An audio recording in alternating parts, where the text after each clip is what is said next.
Welcome to my channel Polity in Pocket. Hello everyone. ఆధునిక ప్రభుత్వాలను మనం పరిశీలిస్తే ప్రభుత్వాంగాల మధ్య గల సంబంధాన్ని ఆధారంగా తీసుకుని అధ్యక్ష తరహా ప్రభుత్వ విధానమని పార్లమెంటరీ తరహా ప్రభుత్వ విధానమని రెండు రకాలుగా మనం చెప్పవచ్చు. కేంద్ర రాష్ట్ర ప్రభుత్వాల మధ్య గల అధికారాల విభజనను ఆధారంగా తీసుకుని సమైక్య ప్రభుత్వమని ఏకకేంద్ర ప్రభుత్వమని మరో రెండు రకాలుగా మనం వర్గీకరించవచ్చు. అయితే భారతదేశం సంపూర్ణ సమైక్య కాదు, మరియు పూర్తి ఏకకేంద్ర రాజ్యము కాదు. కొన్ని సమైక్య లక్షణాలు మరికొన్ని ఏకకేంద్ర ప్రభుత్వ లక్షణాలు కూడా ఉన్నాయి. భారతదేశం సమైక్యమా ఏకకేంద్రమా ఈ వీడియోలో మనం చూద్దాం. ఏకకేంద్ర ప్రభుత్వాన్ని ఇంగ్లీష్లో యూనిటరీ గవర్నమెంట్ అని పిలుస్తాము. యూని అనగా సింగిల్, టరీ అనగా గవర్నమెంట్ ప్రభుత్వము, ఒకే ఒక ప్రభుత్వ రూపం ఉన్నది అని అర్థము. Wherever there exists only one strengthened central government and all the governmental powers are vested in one is called as unitary form of government అని చెప్తాము. అదేవిధంగా ప్రభుత్వం యొక్క అధికారాలు కేంద్ర రాష్ట్రాల మధ్య విభజితమై ఉంటే దానిని ఫెడరల్ గవర్నమెంట్ అని చెప్తాము. సమైక్య ప్రభుత్వం ప్రధానంగా రెండు రకాలుగా ఏర్పడుతుంది. Federation by integration and federation by disintegration అని చెప్పవచ్చు. ఫెడరేషన్ బై ఇంటిగ్రేషన్ని చూద్దాము. స్వతంత్రంగా ఉన్న కొన్ని చిన్న చిన్న రాజ్యాలు తమ యొక్క ఆర్థిక, రాజకీయ, సైనిక పరమైనటువంటి లబ్ధి కోసం, ప్రయోజనాల కోసం సమీకృతమై ఒక ఒప్పందం ద్వారా ఒక రాజ్యంగా అవతరిస్తే అటువంటి రాజ్యాన్ని సమైక్య రాజ్యంగా చెప్పవచ్చు ఫెడరేషన్ బై ఇంటిగ్రేషన్ పద్ధతి ప్రకారం. ఉదాహరణకు USA, United States of America, America సంయుక్త రాష్ట్రాలు 1787లో ఒక ఒప్పందము ద్వారా అమెరికా సంయుక్త రాష్ట్రాలన్నీ కలిసి అమెరికా అనేటటువంటి ఒక స్వతంత్ర రాజ్యంగా ఆవిర్భవించాయి. కావుననే హ్యామిల్టన్ అనేటటువంటి రాజనీతి శాస్త్రజ్ఞుని యొక్క అభిప్రాయం ప్రకారం విభిన్న స్వతంత్ర రాజ్యాల కలయిక ఫలితంగా ఏర్పడ్డ నూతన రాజ్యమే సమైక్య అని హ్యామిల్టన్ వర్ణించాను. ఫెడరేషన్ బై డిసింటిగ్రేషన్ ని చూద్దాం. భౌగోళికంగాను జనాభా పరంగాను పెద్దదిగా ఉన్నటువంటి దేశాలు తమ యొక్క పాలనా సౌలభ్యం కోసం కొన్ని స్వతంత్ర ప్రతిపత్తి కల చిన్న చిన్న రాష్ట్రాలుగా విభజించి వాటికి రాజ్యాంగబద్ధంగా అధికారాలు పంపిణీ చేసేటటువంటి ప్రభుత్వ రూపాన్ని కూడా సమైక్య ప్రభుత్వంగానే చెప్తాము. దీనికి ఉదాహరణగా 1867 వరకు ఏకకేంద్ర ప్రభుత్వంగా ఉన్నటువంటి కెనడా 1931లో 10 రాష్ట్రాలతో కూడినటువంటి సమైక్యగా అవతరించడాన్ని ఉదాహరణగా చెప్పవచ్చు. అయితే భారతదేశం కూడా సమైక్య విధానాన్నే అనుసరించింది. ఫెడరేషన్ అనేటటువంటి పదాన్ని ఫోడస్ అనే లాటిన్ భాషా పదం నుంచి పుట్టింది. ఫోడస్ అనగా ఒప్పందము, అగ్రిమెంట్ అని అర్థము. భారత రాజ్యాంగంలో సమైక్య అనేటటువంటి పదం ఎక్కడా వాడబడనప్పటికీ సమైక్య విధానాన్నే మనం అనుసరించుతూ వచ్చాం. ఈ సమైక్య విధానం అనేది 1870లోనే లార్డ్ మేయో తన యొక్క వికేంద్రీకరణ విధానంతో సమైక్య విధానాన్ని ప్రారంభించారని చెప్పవచ్చు. తరువాత 1919లో మాంటేగ్ చేమ్స్ఫర్డ్ సంస్కరణలు దేశానికి నిజమైన సమైక్య విధానాన్ని సూచించాయి. దేశంలో తొలిసారిగా ద్వంద్వ పాలనా విధానాన్ని సూచించాయి. ఫస్ట్ బైకామరలిజం అనేది ఇక్కడి నుంచే ఏర్పడిందని చెప్పవచ్చు. ఎగువ సభను రాష్ట్రాల మండలిగాను, దిగువ సభను సెంట్రల్ లెజిస్లేటివ్ అసెంబ్లీ అనేటటువంటి ద్వంద్వ శాసనసభ విధానాన్ని మొట్టమొదటిసారిగా మాంటేగ్ చేమ్స్ఫర్డ్ సంస్కరణల ద్వారా భారతదేశంలో అమలు చేయటం జరిగింది. ఆ తరువాత 1927లో సైమన్ కమిషన్ భారతదేశాన్ని సందర్శించినప్పుడు ఏకకేంద్ర వ్యవస్థ భారతదేశానికి సరిపడదని సమైక్య ప్రాతిపదికపై ఏర్పాటు చేయాలని తన యొక్క నివేదికలో కూడా సైమన్ నివేదికలో కూడా సూచించడం జరిగింది. ఆ తరువాత 1935 భారతీయ ప్రభుత్వ చట్టం కూడా భారతదేశానికి ఒక నిర్మాణాత్మకమైన సమైక్య రేఖా చిత్రపటాన్ని సూచించింది. ఆ తరువాత వచ్చినటువంటి స్వాతంత్రానంతరం రాజ్యాంగ పరిషత్తు భారతదేశానికి ఒక సమైక్య వ్యవస్థనే ఎంచుకొని దానికి అనుకూలంగానే రాజ్యాంగాన్ని రచించడం జరిగింది. కాబట్టి భారత రాజ్యాంగంలో సమైక్య లక్షణాలు కూడా ఉన్నాయి. సమైక్య రూపాన్ని గార్నర్ తాలూకా నిర్వచనం ప్రకారం మనం పరిశీలిస్తే ప్రభుత్వానికి గల మొత్తం అధికారాలు కేంద్ర రాష్ట్రాల మధ్య జాతీయ రాజ్యాంగం ద్వారా పంపిణీ చేయబడేటటువంటి ప్రభుత్వ రూపాన్నే సమైక్య ప్రభుత్వంగా చెప్తాము. ప్రభుత్వానికి ఉన్నటువంటి మొత్తం అధికారాలన్నీ కూడా కేంద్ర రాష్ట్రాల మధ్య జాతీయ రాజ్యాంగం ద్వారా పంచబడాలి. ఈ విషయాన్ని మనం గుర్తుంచుకోవాలి. దీనినే కేసీ వేర్ అనేటటువంటి రాజనీతి శాస్త్రజ్ఞుడు జాతీయ ప్రభుత్వాలు ప్రాంతీయ ప్రభుత్వాల మధ్య అధికారాల విభజన ఫలితంగా వాటి అధికార పరిధులలో స్వతంత్రంగా నిర్ణయాలు తీసుకుని కొంతమేర స్వతంత్రతను కలిగి ఉండేటటువంటి ప్రభుత్వ రూపాన్నే సమైక్య ప్రభుత్వం అని వర్ణించను. ఈ లక్షణాలన్నీ కూడా భారత రాజ్యాంగంలో మనం పొందుపరుచుకోవటం జరిగింది. వాటిని మనం ఒకసారి చూద్దాం. First one is division of powers. అధికార విభజన అనేది సమైక్య ప్రభుత్వం తాలూకా అత్యంత ముఖ్యమైనటువంటి లక్షణము. కేంద్ర రాష్ట్ర ప్రభుత్వాల మధ్య అధికారాలు విభజన జరగాలి. అయితే ఎన్ని జాబితాలలో విభజన జరగాలనే అంశము పైన ఒక సార్వత్రిక సమ్మతి లేదు. అమెరికాలో ఒకే ఒక జాబితాలో సర్వాధికారాలు కేంద్రీకృతమై ఉండగా ఆస్ట్రేలియాలో 3 జాబితాలను ఏర్పాటు చేసుకోవటం జరిగింది. అదేవిధంగా భారతదేశంలో కూడా 3 జాబితాల విధానాన్ని అనుసరించాము. జాతీయ ప్రాధాన్యత గల అంశాలన్నింటినీ కేంద్ర జాబితాలో పొందుపరిచి కేంద్ర పార్లమెంటుకు, ప్రాంతీయ ప్రాధాన్యత గల అంశాలన్నింటినీ రాష్ట్ర జాబితాలో పొందుపరిచి రాష్ట్రాలకు, కేంద్ర రాష్ట్రాలు రెండింటికి ప్రాధాన్యత గల అంశాలన్నింటినీ ఉమ్మడి జాబితాలో పొందుపరిచి కేంద్ర రాష్ట్రాలు రెండింటికి చట్టాలు చేసేటటువంటి అధికారాన్ని కల్పించాము. 3 జాబితాలలో లేనటువంటి అవశిష్టాధికారాలను కేంద్రానికి అప్పగించాము.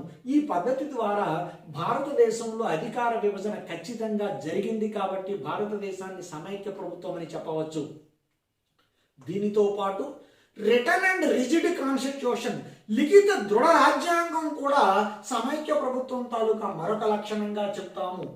కేంద్ర రాష్ట్ర పరిధులను స్పష్టీకరించడం అనేది లిఖిత రాజ్యాంగబద్ధంగానే జరగాలి. కేంద్ర రాష్ట్రాలు తమ తమ పరిధులలో పనిచేయుటకు ఇది ఉపకరిస్తుంది. కేంద్ర రాష్ట్రాలు తమ అవసరాల కోసం అతి సులువుగా రాజ్యాంగాన్ని తమకు నచ్చిన విధంగా మార్పు చేసుకునేటటువంటి అవకాశం లేకుండా దృఢ విధానాన్ని కూడా సవరించడానికి ఒక ప్రత్యేకమైనటువంటి మెజారిటీతో కూడినటువంటి విధానాన్ని కూడా మనం అనుసరించడం జరిగింది. కాబట్టి మనది లిఖిత రాజ్యాంగము మరియు దృఢ రాజ్యాంగానికి ఉదాహరణగా మనం చెప్తాము. కాబట్టి మనది సమైక్య ప్రభుత్వం అని చెప్పవచ్చు. ఈ రెండింటితో పాటు బైకామరలిజం, ద్విశాసన సభా విధానము, కేంద్ర రాష్ట్రాలు రెంటిలోనూ రాజ్యాంగ నిర్మాతలు ద్విశాసన సభనే విధానాన్నే సూచించడం జరిగింది. రాష్ట్ర ప్రయోజనాలను కాపాడటానికి ఎగువ సభను రాష్ట్రాలకు ప్రాతినిధ్యం వహించేటటువంటి విధంగా రాష్ట్రాల మండలిగా ఏర్పాటు చేయటం జరిగింది. క్రింది స్థాయిలో ప్రజలకు ప్రాతినిధ్యం వహించేటటువంటి లోక్సభ వంటి ద్విశాసన సభా విధానాన్ని కూడా మనం ఏర్పాటు చేసుకోవటంతో భారతదేశం సమైక్య ప్రభుత్వం అని ఖచ్చితంగా చెప్పవచ్చు. Next one is supremacy of the constitution. సర్వోన్నతమైనటువంటి రాజ్యాంగం కలిగి ఉండాలి. భారత రాజ్యాంగం అన్ని చట్టాలకు మూలంగాను మరియు రాజ్యంలో ఉండేటటువంటి శాసనాలన్నింటికెల్లోకెల్లా అత్యున్నతమైనటువంటి శాసనంగా రాజ్యాంగ శాసనాన్ని చెప్తాము. కేంద్ర ప్రభుత్వాలు కానీ రాష్ట్ర ప్రభుత్వాలు కానీ రాజ్యాంగ ఔన్నత్యానికి భంగం కలిగించే విధంగా ప్రవర్తించినట్లయినా సుప్రీంకోర్టు తనకున్నటువంటి న్యాయ సమీక్షాధికారము ద్వారా నియంత్రించేటటువంటి అవకాశం కూడా ఉండటంతో మనది సర్వోన్నతమైనటువంటి రాజ్యాంగంగా భారత రాజ్యాంగాన్ని చెప్పవచ్చు. వీటన్నిటికీ తోడు యూనిటీ అండ్ ఇంటిగ్రేటెడ్ జ్యుడిషియరీ స్వతంత్ర ప్రతిపత్తి కలిగినటువంటి న్యాయస్థానం ఉండాలి. సమైక్య వివాదాలను పరిష్కరించడానికి మనం సర్వోన్నత న్యాయస్థానాన్ని ఏర్పాటు చేసుకోవటం జరిగింది. కేంద్ర రాష్ట్రాలు తమ తమ పరిధులలో స్వతంత్రంగా వ్యవహరించుకుంటే అవకాశం ఉన్నప్పటికీ కేంద్రం రాష్ట్రాల పరిధులలోనికి కానీ రాష్ట్రాలు కేంద్రం పరిధులలోనికి కానీ చొచ్చుకు వచ్చినట్లయినా కేంద్ర రాష్ట్రాల మధ్య తల ఎత్తేటటువంటి వివాదాలను పరిష్కరించుకోవటానికి సుప్రీంకోర్టు సర్వోన్నతమైనటువంటి న్యాయస్థానమైనటువంటి సుప్రీంకోర్టును మనం ఏర్పాటు చేసుకోవటం జరిగింది. దీని ద్వారా కేంద్ర రాష్ట్రాలు తమ తమ పరిధులలో పనిచేసేలా న్యాయశాఖ చూస్తుంది.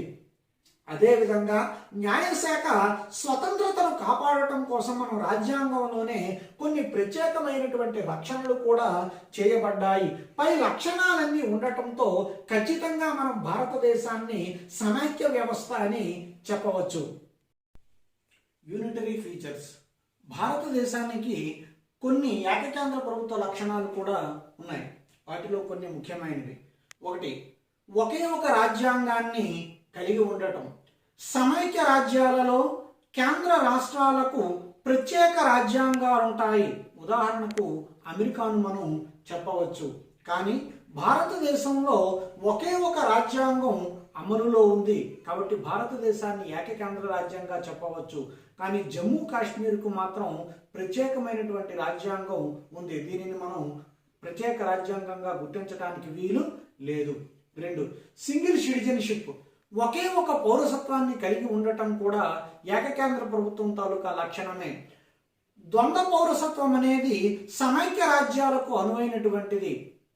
కానీ కేంద్ర రాష్ట్ర ప్రభుత్వాల మధ్య ఒకే ఒక పౌరసత్వం ఉండి ఆ పౌరసత్వంపై చట్టాలు చేసేటటువంటి అధికారం పార్లమెంటుకు ఎక్కడ ఉంటుందో దానినే ఏకీకృత పౌరసత్వం అని చెప్పవచ్చు. భారతదేశం ఏక పౌరసత్వాన్నే కలిగి ఉంది. 3, ఏకీకృత న్యాయ వ్యవస్థ. కేంద్ర రాష్ట్రాలకు వేరువేరుగా న్యాయ శాఖలు లేకుండా ఒకే ఒక సర్వోన్నత న్యాయ వ్యవస్థ ఉంది. సర్వోన్నత న్యాయస్థానంగా సుప్రీంకోర్టు, సుప్రీంకోర్టుకు లోబడి హైకోర్టు, హైకోర్టుకు లోబడి జిల్లా కోర్టులు పనిచేస్తున్నాయి. హైకోర్టు ప్రధాన న్యాయమూర్తులను ఇతర న్యాయమూర్తులను నియమించే అధికారం కూడా కేంద్ర ప్రభుత్వానికే ఉంది. వీటన్నిటికీ కలిపి ఒకే ఒక కామన్ సివిల్ కోడ్, ఉమ్మడి శిక్షాస్మృతి అమలులో ఉండటం కూడా ఏకీకృత న్యాయ వ్యవస్థ లక్షణంగా చెబుతూ ఏకకేంద్ర ప్రభుత్వ లక్షణంగా దీనిని చెప్తాము. నెక్స్ట్, ఆల్ ఇండియా సర్వీసెస్, అఖిల భారత సర్వీసులు. సమైక్య వ్యవస్థలో కేంద్ర సర్వీసులకు ప్రత్యేకమైనటువంటి సర్వీసులు, రాష్ట్రాలకు ప్రత్యేక సర్వీసులు ఉండటం సమైక్య ప్రభుత్వం తాలూకా లక్షణం అయితే భారతదేశంలో కేంద్ర రాష్ట్రాలకు వేరువేరుగా ప్రత్యేకమైనటువంటి సర్వీసులు ఉన్నప్పటికీ ఉమ్మడిగా ప్రాధాన్యత కలిగినటువంటి ఆల్ ఇండియా సర్వీసెస్ కూడా భారతదేశంలో ఉన్నాయి. అఖిల భారత సర్వీసులు. వీరు యూపీఎస్సీ ద్వారా ఎంపిక కాబడి రాష్ట్రపతి చేత నియమించబడి కేంద్రానికే బాధ్యత వహిస్తూ రాష్ట్ర పాలనలో కీలక పాత్రను పోషిస్తుంటారు. ఇటువంటి అఖిల భారత సర్వీసులు కలిగి ఉండటం కూడా ఏకకేంద్ర ప్రభుత్వ లక్షణంగానే చెప్తాము. Next one, emergency powers. రాష్ట్రపతికి 352, 356, 360 ఆర్టికల్ల ద్వారా జాతీయ అత్యవసర పరిస్థితి, రాజ్యాంగ అత్యవసర పరిస్థితి, ఆర్థిక అత్యవసర పరిస్థితుల పేరిట కేంద్ర రాష్ట్రాల మధ్య అధికార విభజన జరిగినప్పటికీ ఈ 3 రకాలలో ఏ అత్యవసర పరిస్థితి విధించినప్పటికీ అధికారాలన్నీ కూడా రాష్ట్రాలకు తాత్కాలికంగా నిలిపివేయబడతాయి. సమైక్య స్వరూపం అనేది ఎటువంటి రాజ్యాంగ సవరణ లేకుండానే ఏకకేంద్ర ప్రభుత్వంగా మారుతుంది. కాబట్టి అత్యవసర అధికారాలను కలిగి ఉండటం కూడా ఏకకేంద్ర ప్రభుత్వ లక్షణంగానే చెప్పవచ్చు. నెక్స్ట్, రాష్ట్రాలకు పేర్లను మార్చే అధికారము, భౌగోళిక విస్తీర్ణాన్ని మార్చే అధికారం, విస్తీర్ణాన్ని పెంచుటకు తగ్గించుటకు లేదా రాష్ట్రాలను పునర్వ్యవస్థీకరించేటటువంటి అధికారం కూడా పార్లమెంటుకే ఉంది. రాష్ట్రాల సమ్మతితో ఇక్కడ పని లేదు. కానీ అమెరికాలో మాత్రం రాష్ట్రాల తాలూకా సమ్మతితోనే ఇవన్నీ కూడా చేయాల్సి ఉంటుంది. కేంద్ర శాసనసభ అయిన కాంగ్రెస్కు రాష్ట్రాల సమ్మతి లేకుండా ఈ పనులు చేసేటటువంటి అవకాశం అమెరికాలో లేదు. కానీ భారతదేశంలో మాత్రం పార్లమెంటుకే ఉంది. కాబట్టి పార్లమెంటుకు ఈ అధికారాలను కలిగి ఉండటం కూడా ఏకకేంద్ర లక్షణంగానే చెప్పవచ్చు. గవర్నర్ల నియామకాన్ని బట్టి కూడా భారతదేశాన్ని ఏకకేంద్ర ప్రభుత్వంగానే చెప్పవచ్చు. అమెరికాలో గవర్నర్లు ప్రజల చేత ప్రత్యక్షంగా ఎన్నుకోబడగా, భారతదేశంలో మాత్రం రాజ్యాధినేత అయినటువంటి రాష్ట్రపతి రాష్ట్రాలకు గవర్నర్లను నియమించేటటువంటి విధానం ఉంది. కాబట్టి రాష్ట్రాలపై ఆధిపత్యం కేంద్రానికే ఉందని చెప్పవచ్చు. నెక్స్ట్, రాష్ట్ర జాబితాలోనున్న అంశాలపై శాసనాలు చేసే అధికారం రాజ్యసభ 2/3 మెజారిటీతో తీర్మానం చేసినట్లయినా రాష్ట్ర జాబితాలోనున్న అంశాలపైన కూడా శాసనాలు చేసే అధికారం కేంద్ర పార్లమెంటుకే ఉంటుంది. ఇది సమైక్యకు విరుద్ధ లక్షణం కాబట్టి ఏకకేంద్ర లక్షణంగానే చెప్తాము. చివరిగా, రాజ్యసభలో రాష్ట్రాలకు అసమానత్వ సభ్యత్వాన్ని కల్పించటం సమైక్య ప్రభుత్వం తాలూకా లక్షణం. ఉదాహరణకు అమెరికా, స్విట్జర్లాండ్, ఆస్ట్రేలియా వంటి దేశాలలో ఆ రాష్ట్ర జనాభాతో ప్రమేయం లేకుండా ప్రతి రాష్ట్రానికి సమానంగా రాజ్యసభలో ప్రాతినిధ్యాన్ని కల్పించడం జరుగుతుంది. కానీ దీనికి భిన్నంగా భారతదేశంలో మాత్రం ఆ రాష్ట్ర జనాభా ప్రాతిపదికపైనే రాజ్యసభలో ప్రాతినిధ్యాన్ని మనం కల్పిస్తున్నాం. కాబట్టి దీనికి ఉదాహరణగా సిక్కింలో కేవలం ఒకే ఒక్క రాజ్యసభ సభ్యుడికి అవకాశం కల్పించగా, అత్యధికంగా ఉత్తరప్రదేశ్కు జనాభా ఎక్కువగా ఉండేటటువంటి ఉత్తరప్రదేశ్కు అత్యధిక స్థానాలను మనం రాజ్యసభలో కేటాయించడాన్ని కూడా మనం గమనించవచ్చు. పై లక్షణాలను అన్నింటినీ పరిశీలిస్తే ఖచ్చితంగా భారతదేశాన్ని ఏకకేంద్ర రాజ్యంగా మనం చెప్పవచ్చు. అయితే భారతదేశాన్ని ఏకకేంద్ర రాజ్యమా సమైక్య రాజ్యమా అన్న అంశంపై ప్రముఖుల వ్యాఖ్యానాలను కూడా ఒకసారి గమనిద్దాం. కేసీ వేర్ అనేటటువంటి రాజనీతి శాస్త్రజ్ఞుడు భారతదేశాన్ని అత్యధికంగా ఏకకేంద్ర లక్షణాలు కల ప్రభుత్వమని, అతి తక్కువ సమైక్య లక్షణాలు ఉన్నాయి కావున భారతదేశాన్ని సమైక్య లక్షణాలున్న ఏకకేంద్రమే కానీ ఏకకేంద్ర లక్షణాలు కల సమైక్య కాదు అని వర్ణిస్తూ దీనిని అర్ధ సమైక్య క్వాజీ ఫెడరల్ అని కేసీ వేర్ వర్ణించారు. 2. ప్రొఫెసర్ కె సంతానం యూనియన్ అండ్ స్టేట్ రిలేషన్స్ అనేటటువంటి గ్రంథంలో భారతదేశం వాస్తవికంగా ఏకకేంద్రంగా పనిచేస్తుంది కానీ కేంద్ర రాష్ట్రాల మధ్య చట్టపరంగా సిద్ధాంతపరంగా సమైక్య లక్షణాలు ఉన్నాయని కె సంతానం యొక్క అభిప్రాయం.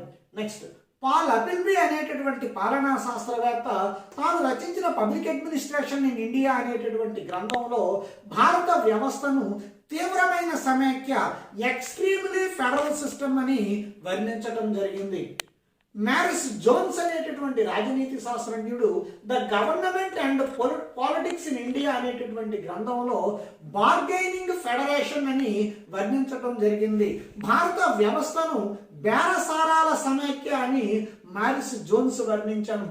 ఐవర్ జెన్నింగ్స్ అనేటటువంటి రాజనీతి శాస్త్రజ్ఞుడు some characteristics of Indian constitution అనేటటువంటి గ్రంథంలో భారత సమైక్య కేంద్రీకృతమైన మరియు బలమైన సమైక్య, జాతి ఐక్యతను ప్రగతిని నిలువరించే సమైక్య అని భారత సమైక్య విధానాన్ని వర్ణించారు. Granville Austin Indian constitution and cornerstone of nation అనేటటువంటి గ్రంథంలో భారత సమైక్య సహకార సమైక్య, ఒక నూతన తరహా సమైక్య అని ఆస్టిన్ వర్ణించడం జరిగింది. చివరిగా డాక్టర్ బిఆర్ అంబేద్కర్ తాలూకా అభిప్రాయాన్ని చూద్దాం. భారత సమైక్య ఒక విశిష్ట సమైక్య, పరిస్థితులకు అనుగుణంగా ఏకకేంద్ర ప్రభుత్వంగాను మరియు సమైక్య ప్రభుత్వంగాను మార్చుకోగల స్థితిస్థాపకత ఉన్న సమైక్య అని అంబేద్కర్ వర్ణించను. పై నిర్వచనాలన్నింటినీ వ్యాఖ్యానాలన్నింటినీ మనం పరిశీలించిన తరువాత భారత ప్రభుత్వం సాధారణ పరిస్థితుల్లో సమైక్య ప్రభుత్వంగాను, అత్యవసర పరిస్థితి వంటి సమయాలలో ఏకకేంద్ర ప్రభుత్వంగాను మారే లక్షణాలు ఉండటంతో భారతదేశాన్ని ఏకకేంద్ర లక్షణాలు గల సమైక్య వ్యవస్థగా చెప్పవచ్చు.